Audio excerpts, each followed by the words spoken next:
Muy buenas noches, esta es Damaris Ramos, tu presentadora para Latina Role Models. Y esta noche tenemos a Loida Rodríguez Ledesma. Loida Rodríguez Ledesma, nos conocemos ya unos años a través del real estate. Hoy vamos a hablar de tu historia. Ok. Sé que es una mujer muy fuerte porque he trabajado con ella a través de los años y tiene un carácter ahí de hierro. Vamos a ver por qué.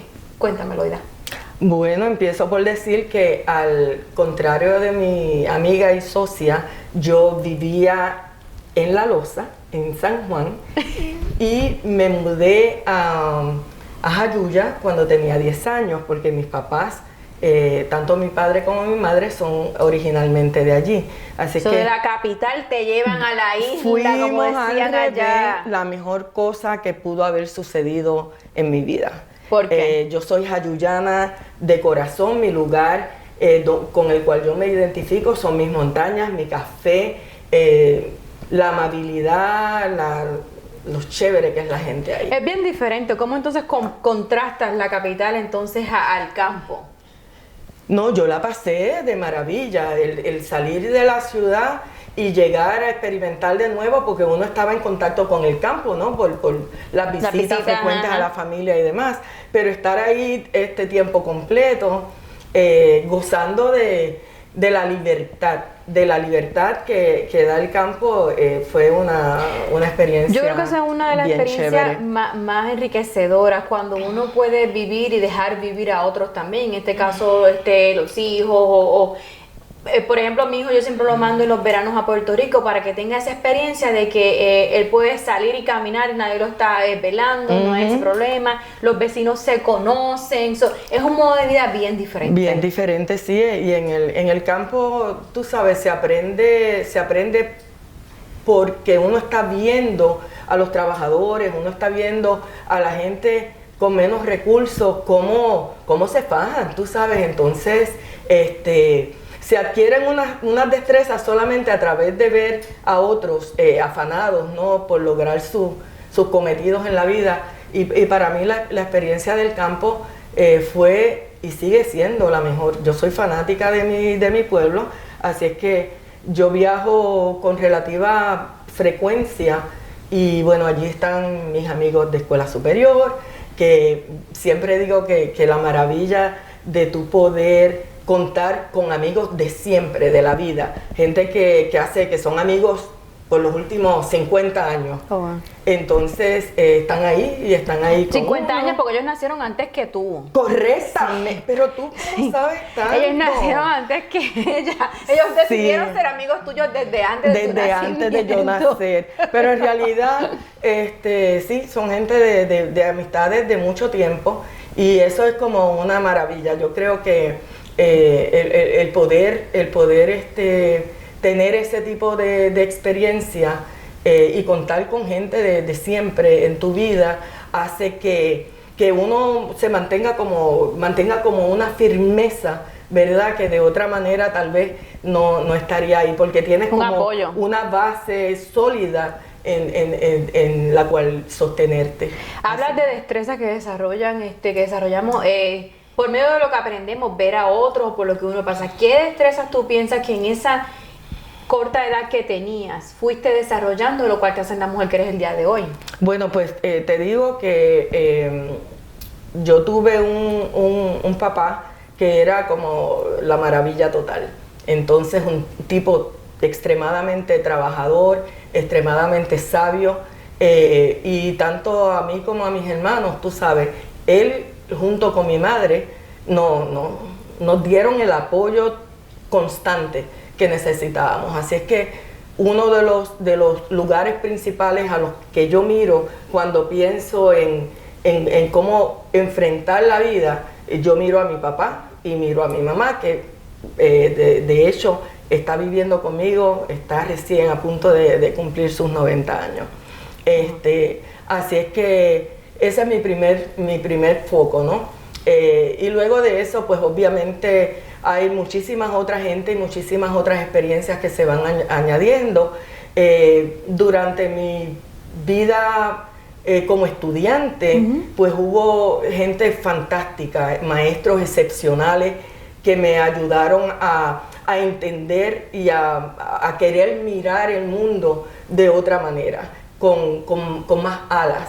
Esos maestros me dieron las herramientas para desarrollar pensamiento lógico y pensamiento crítico, algo que a veces con mucha pena, da decirlo, adolecen, no solamente la gente más joven, la gente adulta adolece de esas cosas, ¿no? ¿Cuáles eran los sueños que en aquel entonces estaban en tu corazón, que hoy día ves que llegaron a cumplirse? Pues yo siempre, a mí siempre me ha gustado mucho leer, entonces... ¿Qué leías en aquel entonces? Ay, de todo, yo siempre leía de todo. La primera cosa que me cayó en la mano, que yo leí, empecé a leerlo en la tarde, una tarde, y terminé de leerlo como a las 6 de la mañana del día siguiente. Fue una novela que se llama Isla Cerrera, de Manuel Méndez Ballester. Esa fue mi primera novela puertorriqueña, mi primera, todo. Era magnífica, tú sabes.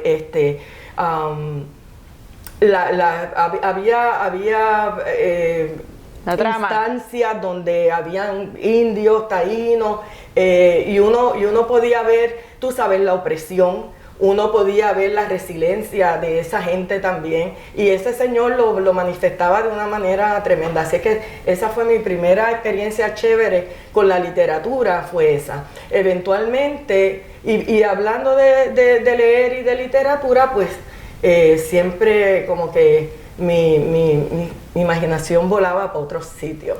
Así es que yo me acuerdo que yo leí en alguna ocasión alguna cosa que hablaba de la ciudad luz. Y yo veía aquella, tú sabes, la podía ver en mi mente, la descripción de aquella ciudad tan cañona, y yo no sabía qué era la ciudad luz. Y este marzo pasado, por primera vez tuve la oportunidad de conocer la ciudad luz, que es París. Entonces, como viajar en la imaginación a través de la literatura, y la vida me ha dado la oportunidad de viajar en la realidad, y eso para mí es como una de las metas cumplidas de poder hacer eso. Entonces, y esa es mi meta de aquí para adelante. ¿Cómo llegas de aquí a los Estados Unidos? ¿Y a qué edad llegas acá a los Estados Unidos? ¿Y por qué? Con esa maleta llena de ilusiones y de sueños. Sí, pues originalmente yo era estudiante en Mayagüez, y después de un tiempo yo estaba activa, estudiando. Bueno, en Mayagüez yo estaba estudiando, empecé en biología, y luego decidí que biología no era, y entonces empecé a hacer ciencias sociales, humanidades y demás. Yo era activista política, entonces en esa época, después de una huelga estudiantil, me suspendieron de Mayagüez. Así es que dije, ok, tengo que ver qué hago. Y estuve como unos 6 meses fuera, no podía regresar para Mayagüez porque estaba suspendida por un año, y yo no quería... ¡Un año, yo no quería dejar de estudiar, así es que me moví para Río Piedras, y ahí seguí dentro del área de las humanidades y demás. Entonces, teatro, tú sabes, ese tipo de cosas chéveres. Y entonces, siempre un balance donde tú entretenías y entonces estudiabas, sí, pero eso, siempre, ajá. ¿Continuaste siendo igual de activa en la Río universidad? Piedra? Sí. Oh, sí, definitivamente, porque yo entiendo que cuando uno cree en algo, uno tiene que sostener esa creencia y sostenerla con hechos, no solamente teóricamente. Y la defensa de la Universidad de Puerto Rico era importante en aquel momento, y la defensa de la Universidad de Puerto Rico, porque Puerto Rico no puede ser sin su universidad, es importante ahora que la quieren desmantelar.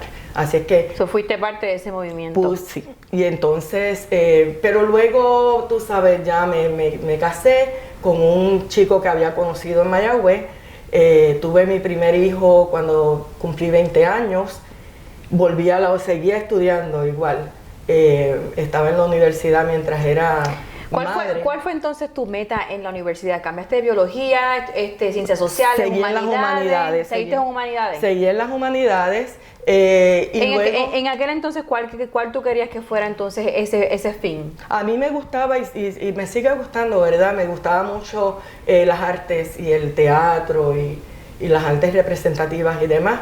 Así es que hicimos una poca de cosas, ¿no? En el teatro. Chévere, interesante. ¿Cuál era tu estilo en el teatro? Pininos, nada, tú sabes, pininos de estudiante, ¿no?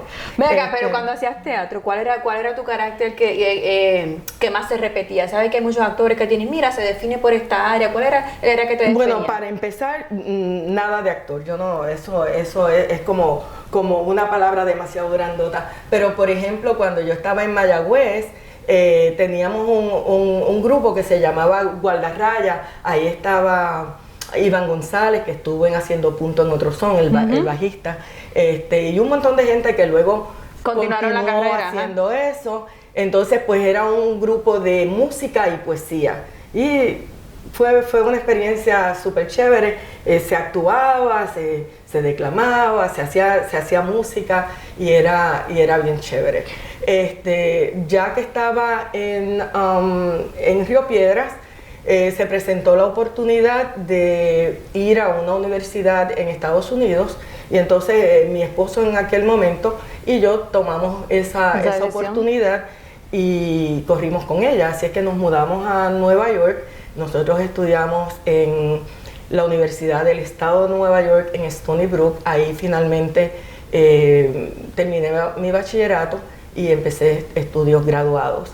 Así es que seguimos con la idea de estudios hispánicos y literatura. Tuve la oportunidad de hacer un intercambio porque conocí a esta maestra brasileña maravillosa que me propuso hacer intercambio con la Pontificia Universidad Católica de Sao Paulo.